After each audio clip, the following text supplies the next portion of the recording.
Hi gang, Rob here. It is the evening of 6 June 2013. Got a good old-fashioned knife review for you all this evening.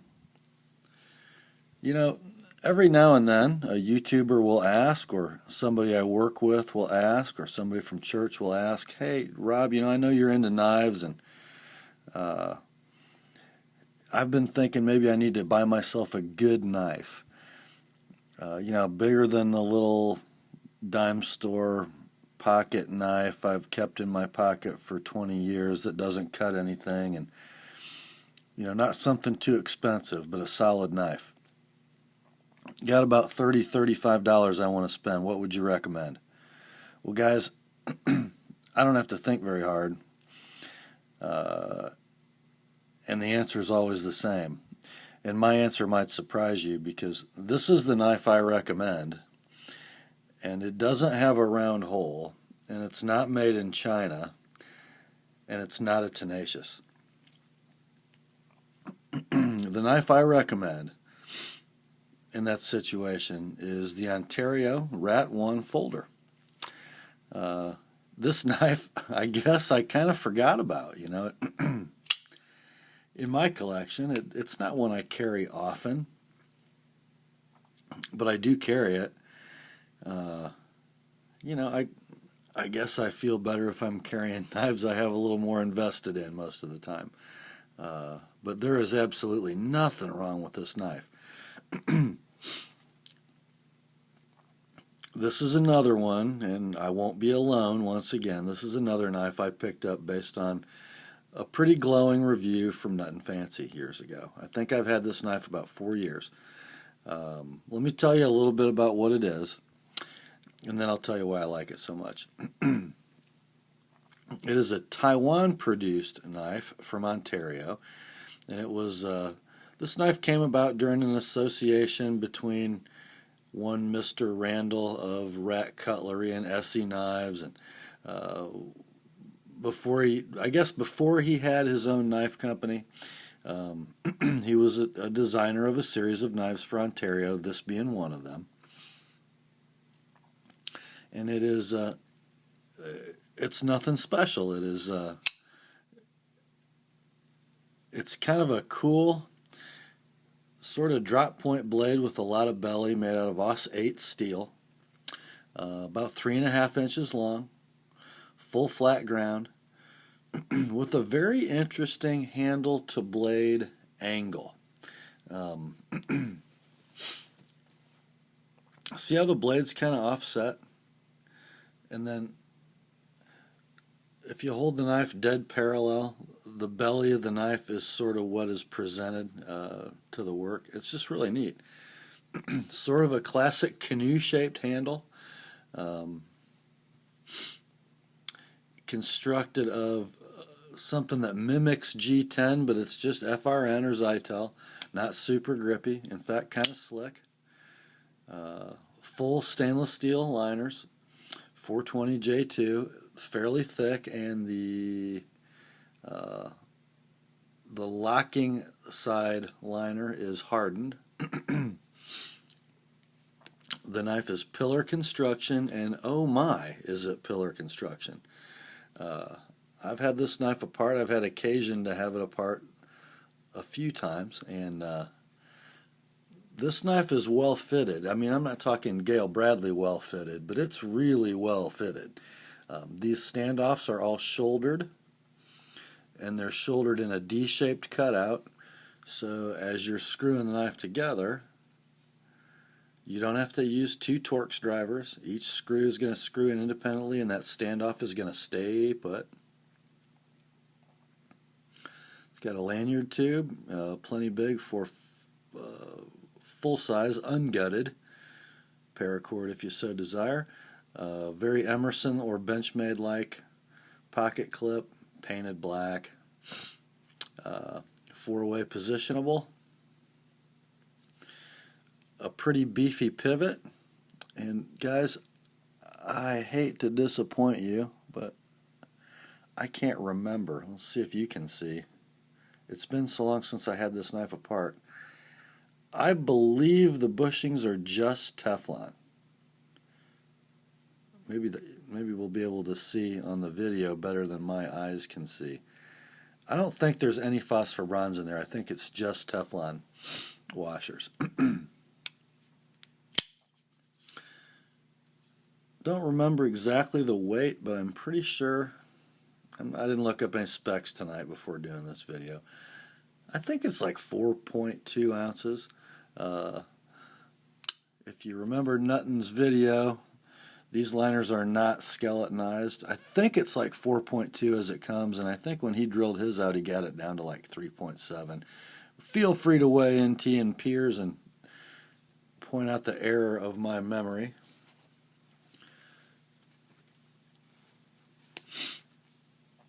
When I bought this, the knife came about 4 ways. Black handle, satin blade, plain edge, black handle, black blade, plain edge, black handle, serrated blade, satin finish, and black handle, serrated blade, black finish.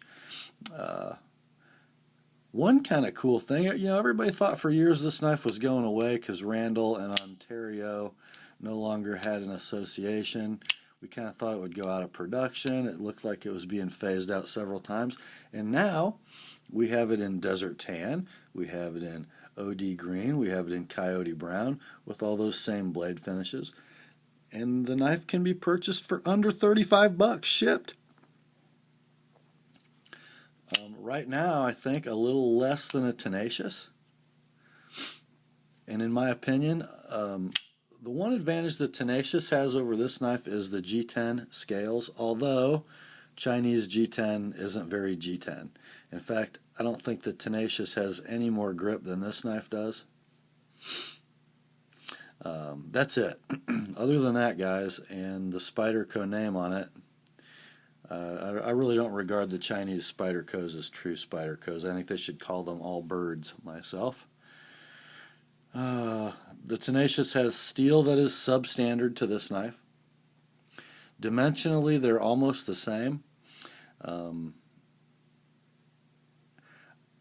didn't do a cut test comparison, but if you want to see one, Blunt Truth for You has a great comparo on the Rat 1 versus the Tenacious.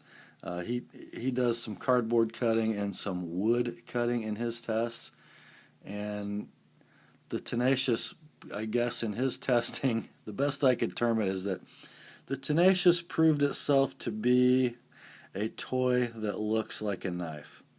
The Rat 1 was an amazing performer for the money. It was kind of sad for us Spyderco fans to see that test, and but it was what it was. So you got two knives that are about the same weight. They sort of look the same. Made by two different companies in two different countries. The one that gets far more press, in my opinion, and by Blunt Truth's objective testing. The Ontario knife is just vastly superior for the same money. Ergonomics are awesome. You've got a nice deep finger choil that really locks in, some adequate jimping. It's not Spyderco jimping, but it really locks the thumb in. Plenty of handle to get 4 fingers on. Works in a saber grip. Feels awesome in a hammer grip. And if you're doing any heavy cutting, that's where this knife really shines. Very round shoulders. Just a great profile. Let's see if you can see that. Reverse grip, you can either leave the pommel out or you can wrap your thumb and back up a little bit. It's awesome in all directions. How about the action? Well, you've been watching it. When I got this knife, it had a super strong detent. I thought it was never going to break in. It did, though. And here's what you got today. How about that, fellas? That is pretty awesome. Little flick. Almost, I mean, that is... If you watched my Benchmade 710 spa treatment video the other night, there's not a lot of difference on camera. This takes more effort to open, but you break that detent and that blade's flying open. And look at this. Mind you guys, this is a 4-year-old knife that's seen a lot of pocket time and a lot of cutting duty. I'm grabbing all the way out to the tip. There's no play, and there's no up and down play. You don't hear anything. So super fast deployment, no blade play, and watch what happens here. Depress the liner lock, blade drops free on Teflon washers, not bearings and not bronze. Now here's the rest of the story. Here's one of the reasons I love this knife so much. You're going to notice my lockup is sitting at about 90%. Well, there's a reason it's at 90%. 3 years ago, I went camping for a weekend, and I took with me another Ontario knife as a camp knife, my big 9-inch SP5 Spec Plus Bowie, and I split most of the firewood with that. But there wasn't a lot of small twigs and sticks around, so I decided to split some kindling with my $35 liner lock pocket knife. And I had already seen Nuttin' Fancy's video on that. What was it? The CRKT M21. He thought was a real heavy duty liner lock, and he batoned with it and absolutely grenaded it. Well, I decided, you know what? I think this Rat 1 is a better knife than that, so I'm going to baton with it, and I did. And well, it used to be worse than this. In fact, when I got done that weekend, my detent ball was touching the opposite side liner, and I had vertical play, which I don't anymore. What I did, I took the knife apart, and I set the locking liner leaf on a flat, hard surface. It was bent. I mean, it was bent like an S. And I beat it straight with a hammer, reset the lock tension, and put the knife back together. And for 3 years, my lockup's been at 90%, and it has never moved. And it is just as solid as the day it was new. And actually, it probably works a little better than when it was new. I don't know what more you need to hear, guys. My blade centering, well, it ain't perfect. I could make it perfect, I think, if I wanted to tighten up that pivot just a little. Remember, here's what we got. I guess I could make that better if I wanted to, but I kind of like it the way it is. How about the edge? Well, this may shock you, guys. This knife has not met Mr. Edge Pro. This is a freehand edge I put on 3 years ago, and it's polished with a strop. It's probably actually a little convex. I just sort of reprofiled them. This method, isn't high tech. This was with a couple graduated grits of sandpaper done freehand on a flat surface with a hand-applied micro bevel and a strop. So let's see. Can you put a freehand edge on a knife and have it cut? I don't know. Can you? Let's see.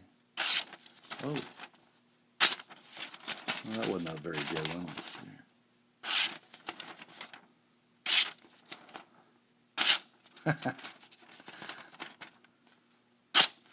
Oops, that wasn't too good. See, it's a little harder to do.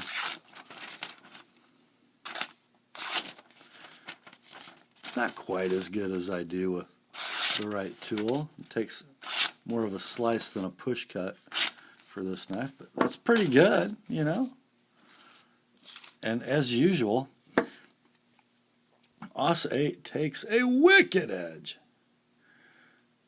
Well, guys, pick a color and go get one. If you got $35, get on eBay. They're all over the place. I kind of like the Coyote Brown. I need to get another one. Thanks, Camp, for reminding me that this knife existed. Just get one. That's all I got for tonight, guys. Grace and peace, and remember, the word is sharp.